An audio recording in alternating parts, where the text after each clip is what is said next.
Et bienvenue, traileuses, trailers, runneuses, runners, dans ce nouvel épisode du 5 km à l'Ultra Trail, podcast qui partage des conseils pour que vous puissiez courir et atteindre vos objectifs personnels dans la course à pied. C'est parti pour un nouvel épisode. Donc ce samedi, de quoi je vais te parler ? Écoute, un tout petit peu de ma journée. Je vais te parler d'un sujet, c'est une question qu'on m'a posée. Mais en tout cas, ma journée a été... Alors non, elle n'a pas été pourrie. Voilà, elle a plutôt été même sympa. Par contre, le temps, j'ai du mal à me dire que là, à l'heure où sort ce podcast, cette capsule, c'est le 1er juin. Donc, je sais pas, il se passe un truc là, parce que tu me dirais qu'on est au mois de novembre, je te dirais, ouais, on est au mois de novembre, je te confirme. Mais cet après-midi, alors ce matin, vendredi matin, c'est un truc de dingue, il faisait brouillard, pluie, la nuit aussi, tu vois, il faisait 10 degrés, du vent. J'étais là, je dis, je dois sortir, je dois aller courir. J'ai regardé la météo, j'ai vu, ça va se découvrir l'après-midi. Bon, je suis pas pressé, je vais attendre. Donc j'ai déjeuné, tu vois. Donc ça c'est la question. Est-ce que je déjeune, est-ce que je déjeune pas ? Ça va avec est-ce que je sors courir ou pas. Donc là, vu que j'aime bien déjeuner aussi, j'étais à peu près content quand même de déjeuner. Donc tu vois, l'un dans l'autre, j'y trouve mon compte. Soit je vais courir, je suis content, soit je vais pas courir, mais je déjeune et je suis aussi content. Bon, on se satisfait de pas grand-chose parfois. Et donc cet après-midi, si tu as vu mes posts Instagram, ouais, il y a eu du soleil incroyable. C'est vraiment, j'y comptais pas. Et ça a commencé à se dégager, il y a du vent, il faisait 15 degrés, je suis sorti, je dis hop, ça caille un peu, je suis sorti en t-shirt manche longue et finalement j'ai eu trop chaud. Donc ça m'a fait penser à un moment, je l'ai dit, alors je sais plus trop si c'est sur Insta ou ailleurs, je disais au début en fait, il faut avoir un peu frais quand on va courir comme ça, parce que dans tous les cas on va se réchauffer. Bon, à moins d'avoir un vent glacial, donc là il faut prendre une veste, voilà, veste de pluie ou un coupe-vent, ça fait l'affaire pour se protéger. Mais là, 15 degrés, faut que j'éteigne mon portable, pardon. 15 degrés, j'ai eu un peu chaud, mais ça va, j'avais un haut qui s'ouvrait, le col qui s'ouvrait il est super bas, il va pas au nombril, mais quasiment jusqu'au nombril, donc j'étais bien aéré quand même, et ça m'a fait hyper plaisir de voir le soleil qui est apparu pendant la course, vraiment, et ça fait un bien fou les amis. J'espère que tu vois un petit peu de soleil, que tu vas voir un petit peu de soleil, mais je vais essayer de t'en envoyer un petit peu parce qu'il se cache et je sais pas si demain je vais encore l'avoir ou pas, ou si même samedi aujourd'hui, à l'heure où tu écoutes ça, enfin que l'épisode sort, il y aura du soleil. Bon. Mais c'est vrai que le matin, il a fait très très mauvais, déprimant. J'ai allumé le feu de cheminée et le poêle à bois plutôt. Et elle a été déprimante, mais j'ai quand même eu une éclaircie. Voilà, j'ai eu Emeline. On avait un rendez-vous téléphonique et avec Emeline, une ancienne coachée qui a essayé pendant un mois, elle a essayé des plateformes d'entraînement, des plans d'entraînement. Je vais pas les citer. Ça sert à pas à grand chose. Mais du coup, elle n'y a pas trouvé son compte parce que elle a pas retrouvé ce que je prône avec elle, et elle a super bien marché. Elle a fait son semi en 1h55. Bon, pour te dire elle a vécu, qu'importe le temps, mais elle a vécu son premier semi. Elle était hyper contente parce que tu peux dire j'ai fait mon premier semi, mais ça peut très mal se passer comme le marathon en fait. Tu dis je suis marathonien ou marathonienne, mais quel souvenir t'en gardes ? Est-ce que c'est horrible, tu vois, comme le gars que j'ai vu qui a fini à la télé, je crois, je pense, mais sur les réseaux il a fini le marathon de Paris à 4 pattes. Tu vois, où personne venait l'aider. Je vais rien dire là-dessus. J'en ai déjà suffisamment parlé. Donc là, le souvenir qu'il en a, lui, c'est quoi ? Je sais pas, souffrance. Alors oui, il a fini, mais derrière, est-ce que tu as encore envie de courir ou pas ? Ça se trouve, il a juste fait le marathon de Paris à l'arrache. Félicitations à lui aussi, parce que c'est clairement pas facile. Mais ça se trouve, derrière, il est blessé ou ça l'a dégoûté. La première fois que tu fais une distance, c'est quand même cool que ça se passe bien. Dans tous les cas. Donc, elle est revenue parce que ça l'a pas fait les 80% d'endurance fondamentale à peu près que je prône. Les plans divers et variés, il y avait pas trop. Il y avait pas mal de fractionnés. Il y a des séances de VMA. Enfin, tout ce que j'aime pas vraiment. Et c'est vrai que quand on débute à un moment, on est un peu perdu et ça fait un petit peu peur. Ce que je conçois parfaitement parce que moi je n'aime pas ça. Et du coup, elle est revenue vers moi et on s'est mis d'accord pour poursuivre l'aventure. Et elle prépare un 20 km en novembre et un marathon, un semi encore et un marathon l'année prochaine pour ses 42 ans. 42 ans, 42 km. Je pense qu'elle n'est pas la seule à faire un marathon, à programmer un marathon pour ses 42 ans. Bon, moi j'avais 36 ans. Bon, j'ai pas trop pensé à mon âge. C'était un petit peu loin 42 du coup. Voilà, c'était mon rayon de soleil du matin et ça m'a fait super plaisir. Alors, de quoi je voulais te parler? Bon, écoute, une question que j'ai reçue, c'est je prépare un trail de 13 ou 15 km à la fin du mois de juin. Est-ce qu'il faut que je fasse une sortie longue de 13 ou 15 km? C'est une question on se pose en fait. On se pose assez facilement cette question à partir du moment où on court jusqu'à 40 km. Au-dessus, quand tu fais des 50, des 60, bon, tu te poses plus trop cette question parce que déjà, tu as un petit peu d'expérience, normalement, c'est mieux. Et deux, c'est une sortie longue de 50 km, ça claque derrière. Je veux dire, là, tu as au moins une semaine de repos, de récupération, et ça flingue un peu. Ça flingue pas, mais bon, c'est un peu too much. Voilà, il vaut mieux faire 2 fois 25 km qu'une fois 50, pour le coup.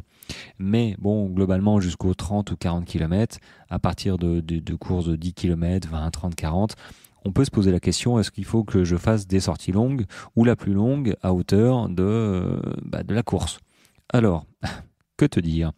En fait, ça dépend déjà de ton niveau d'entraînement, de ce que tu veux, comment tu veux faire ta course. Est-ce que tu veux courir vite? Est-ce que tu veux obtenir un chrono? Est-ce que tu veux simplement terminer en bon état? Parce que si tu veux obtenir un chrono, évidemment, si tu prépares un 20 km, c'est mieux de faire la distance et puis pas la faire n'importe comment. Voilà. Tu peux peut-être même faire un 25 ou 30 km. Parce que tu veux, je sais pas, faire un podium, mais tu débutes pas la course à pied non plus, tu vois.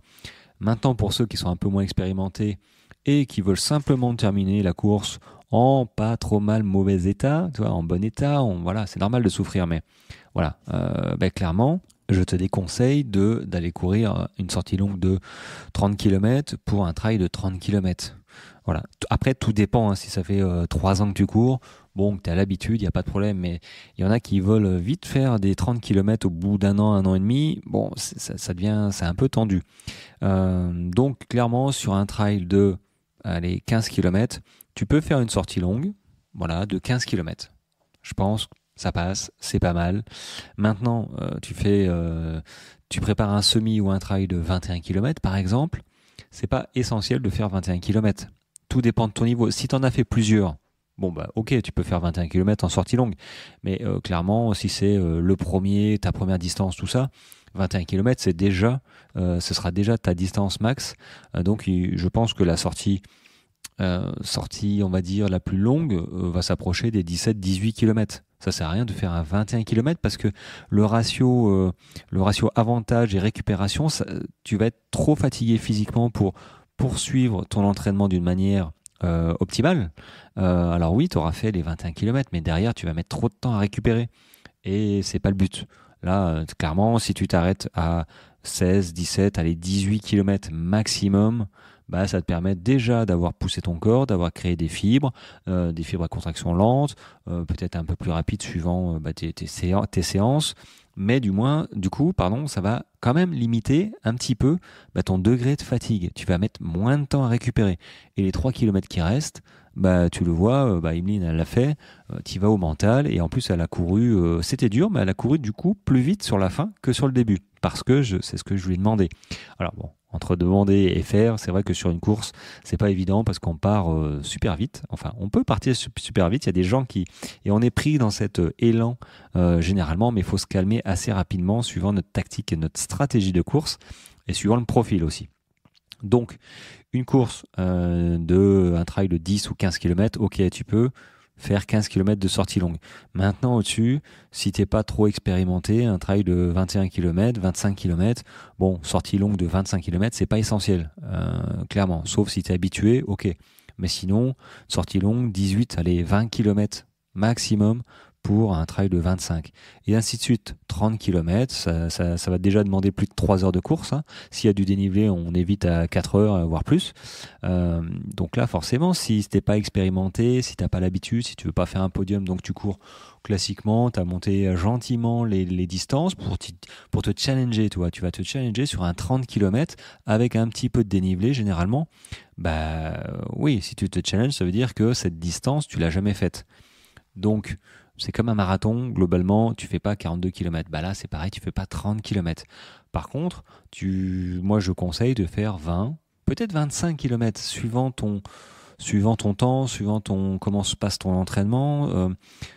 Voilà, c'est pas fou, c'est pas fou de dire, ok, tu peux même faire 30 km suivant. Moi, je ferais, par exemple, je préparais un 30 km trail, je ferais un 30 km, ou peut-être même plus, d'ailleurs, en sortie longue. Mais là, c'est pas donné à tout le monde, c'est pas tous les profils.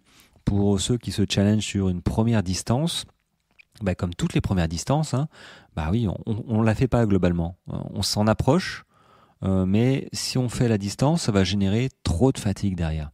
Et l'entraînement, du coup, va ralentir et ça mettra du temps avant de récupérer vraiment, hein, les muscles, les tendons, les ligaments. Ça peut mettre 2 semaines à réellement récupérer. Et on n'a pas forcément le temps. Et puis si on est malade, si on commence à être un peu diminué physiquement, une petite blessure, tu vois, ça peut engendrer quand même une diminution des performances. Donc si t'es pas entraîné, un 30 km, bah, tu sors entre 22 et 25 km maximum. Voilà, il vaut mieux que tu travailles les dénivelés sur des sorties en côte, sur des séances de côte, sur du fartlek un peu vallonné. Voilà, des séances un peu spécifiques. Tu fais tes sorties longues, rando-course de 20 à 25 km maximum, et ça fait le taf. Et pas à chaque fois. Faut monter crescendo dans les sorties longues. D'ailleurs, en parlant de ça, les amis, la semaine prochaine, je vais sortir un contenu, voilà, payant, qui va vous expliquer et surtout vous guider à travers les sorties longues. Parce que les sorties longues, c'est quelque chose, c'est la séance qui va te faire progresser dans tes distances pour réussir tes courses. Alors oui, il y a des séances qualitatives, celle-là, elle compte comme une séance qualitative, mais combien de temps on sort, tous les combien, quelle intensité, sur quel terrain, combien de dénivelé, tout ça, je te le dis en vidéo et je te fournis des plans d'entraînement spécial sorties longues qui vont du 20 km au 100 km, 100 km ou 160, il faut que je regarde, j'en suis plus sûr, mais de 20, donc il y a 20, il y a 30, il y a 40 à 60, 80, 100. Donc sur chaque plan d'entraînement, il y aura par semaine, donc 12 semaines de préparation, il y aura tous les dimanches ou samedis, en fait, il y aura une sortie longue par semaine et tu auras plus de questions à te poser. Tu vas comprendre à travers les vidéos que j'ai préparées le pourquoi du comment, quels sont l'intérêt de faire une sortie longue, comment il faut courir, qu'est-ce que ça t'apporte.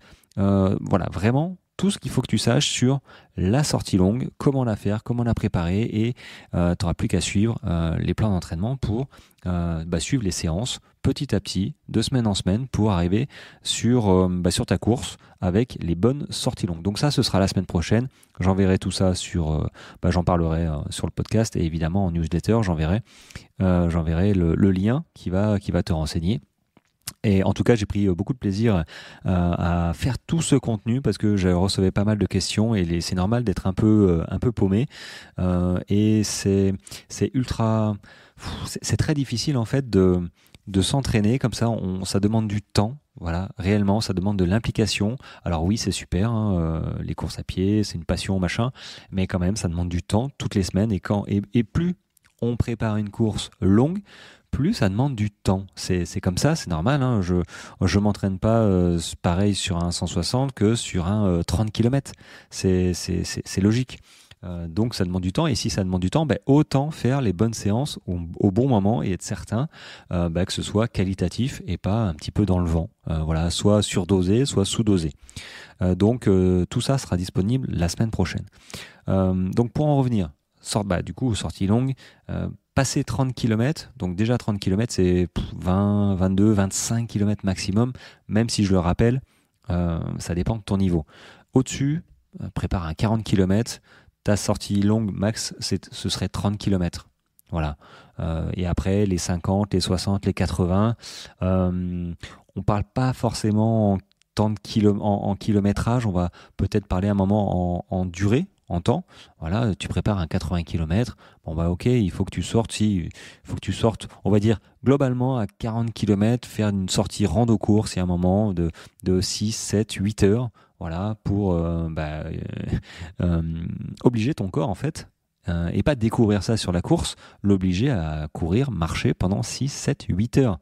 Il faut au moins qu'il le fasse une fois, on va dire, cool, pour pouvoir le faire avec un peu plus de stress, avec un petit peu plus d'intensité le jour de la course. Mais tu vas pas faire 80 km en sortie longue, évidemment. Enfin, je sais pas s'il y en a qui le font, hein, mais si tu te cognes 80 km en sortie longue et pour préparer un 80 km, tu as intérêt à avoir un sacré moteur et je pense que la blessure rôde quelque part. Mais bon, même les pros, hein, ils font pas ça. Hein, on s'entraîne entre les sorties longues, les sorties intensives, donc de qualité, et les sorties en endurance fondamentale qui sont la base, le fond de commerce, j'ai envie de dire, hein, de ton entraînement et de ta progression globale. Voilà, bon, j'espère que j'ai répondu à peut-être à tes interrogations que toi aussi tu te posais au niveau de la durée, ce qu'il faut faire absolument, le kilométrage de la course en question. Mais au moins, la semaine prochaine, tu sauras tout, tu n'auras plus qu'à suivre. Concernant les sorties longues, hein, c'est pas des plans d'entraînement lundi, mardi, mercredi. J'en suis pas encore là, et d'ailleurs je suis pas pour en fait, hein, parce que chacun est différent. C'est bien pour ça que les gens ils viennent me voir pour que je les accompagne avec les bonnes séances de semaine en semaine. C'est vraiment un truc clé en main où je les ai pas tous les soirs, mais quasiment. Bon, je crois que j'ai fait le tour à peu près. Merci à celui et celle qui m'a envoyé des questions voilà, sur mon mail, parce que je vous le dis, si vous avez des questions, allez-y, n'hésitez pas. Bon, j'espère que je vais pas être noyé, mais j'y réponds quand même parce que ça me tient à cœur en fait. Et il y a des situations qui sont un peu dramatiques quand même, je trouve, à mon niveau, même si ça ne reste que du sport. Ça fait quand même une implication. On s'implique, tout le monde s'implique dans son sport, et c'est vrai que dès qu'on a des pépins, que ce soit physique ou psychologique, mental, des stress, hein, le stress d'une course, le stress d'être blessé, moi ça me touche, voilà, parce que je suis comme ça, et si je peux aider, j'aide. Donc n'hésitez pas, et puis ça me donne des idées aussi de podcast par la même occasion. Sur ce, les amis, je vous souhaite une très bonne journée, un très bon week-end. Peut-être qu'on se voit dimanche matin, je ne sais pas, je vais voir un petit peu, et si je suis en forme, et s'il fait beau, je fais un petit épisode, même s'il y en a moins qui écoutent, ce n'est pas grave. Voilà, et puis merci à tous ceux qui me notent le podcast 5 étoiles sur 5, il en a besoin, et j'en ai besoin, parce que l'un va pas sans l'autre. Et voilà, bon, très bonne journée, je te dis peut-être à demain, assurément à lundi. Allez, ciao ciao.